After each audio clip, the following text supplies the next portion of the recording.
नमस्कार। जय श्री महाकाल। मैं पंडित शेष नयनाचार्य आप सभी को जो गणेश चतुर्थी है जो 10 तारीख से शुरू होती है और आने वाला 18 तारीख तक चलता है, इस 10 दिन की जो अवधि होती है, इस 10 दिन के अवधि में गणपति की जबरदस्त आराधना की जाती है और जिसमें गणपति देवता की आराधना करने से आपके जन्म दिवस के बाद इसकी जो गणेश की आराधना करता है उससे बुद्धि की प्राप्ति होती है। सभी प्रकार का जो दोष है आपके परिवार में, आपके व्यापार में, आपके हर एक वस्तु में उसकी भी समाप्ति होती है। और जो लोग गणपति के 3 दिन की आराधना करते हैं, जो लोग 5 दिन की आराधना करते हैं, जो लोग 7 दिन की आराधना करते हैं, जो लोग 10 दिन की आराधना करते हैं, सबका फल अलग अलग है। जो 3 दिन की आराधना करते हैं गणपति का, उसके जीवन में 3 प्रकार का फल मिलता है। उसके घर में रोग प्रवेश नहीं करता, उसके घर में दरिद्रता ही नहीं आती और उसके घर में सुख शांति की प्राप्ति होती है। जो 5 दिन के लिए करते हैं उनमें और 2 चीज ऐड हो जाता है। आपका बुद्धि तीव्र गति से काम करने लगती है, लाभ के तरफ, हानि से बचाव करता है। साथ ही आपको किसी प्रकार का जो हानि होने वाला होता है उससे संपूर्ण बचाव हो जाता है। 7 प्रकार से होता है। तो आपके अड़ोस पड़ोस, आपके मित्र, सभी को आप लाभ पहुंचाने में लाभकारी होते हैं और अपने परिवार को सुख समृद्धि कराने में भी आप सहायक सिद्ध होते हैं।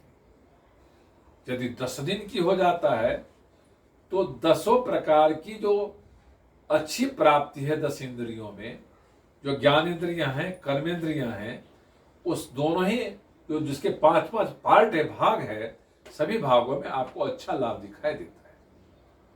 जो कर्मेंद्रियां 5 प्रकार की होती हैं, जो पारिवारिक जीवन के लिए, जो सामाजिक जीवन के लिए, जो धार्मिक जीवन के लिए, जो परस्पर संबंध के लिए, परस्पर लाभ उठाने के लिए, हर दोष को समाप्त करने के लिए आपके अंदर जो ज्ञान की प्राप्ति होती है वो गणपति देवता देते हैं। और उस ज्ञान के प्राप्त करने के बाद आप कर्मेंद्रियां और कर्म में यदि आप परिवर्तन करते हैं तो आपको कई गुना ज्यादा लाभ मिलता है। अब आपको जानकारी दे रहे हैं गणपति की इस ऐसे जो गणपति देवता हैं जो कर्मेंद्रिय ज्ञानेंद्रियों को जगाने की मास्टरी रखती है, उसको आराधना और पूजा कैसे की जाए। गणपति देवता की आराधना बहुत साधारण विषय है। आप मिट्टी का ले लीजिए, सुपारी का ले लीजिए, गाय का गोबर का ले लीजिए, हल्दी का ले लीजिए, मिट्टी का बना लीजिए, बड़ा सा गणेश का मूर्ति बना लीजिए, उनका फोटो रख लीजिए, किसी भी प्रकार का लेकर के आप उनको एक आसन पे विराजमान कराइए और विराजमान करा करके और वहां पे उनके दीप, धूप, पुष्प, चावल, चंदन, दुर्बा और ये सभी वस्तुओं से उनको आराधना करिए। साथ में उनको फल और मीठा का भोग लगाइए और मीठा में भी वो मोदक प्रिय हैं, इसलिए मोदक का प्रयोग जरूर करें। और जो लोग मोदक प्रिय करते हैं उनके जीवन में सर्वथा बढ़ने की स्थिति प्राप्त होती है। जो भी ज्ञानेंद्रिय कर्मेंद्रियां हैं वो बढ़ने लगती है और आप उसको प्रसाद को बांटते रहते हैं, फिर भी आपका प्रसाद जीवन में सुख समृद्धि, जो आप बांटते हैं, लोगों को ज्ञान देते हैं, सब सहयोग करते हैं, उनको बढ़ोतरी होती रहती है।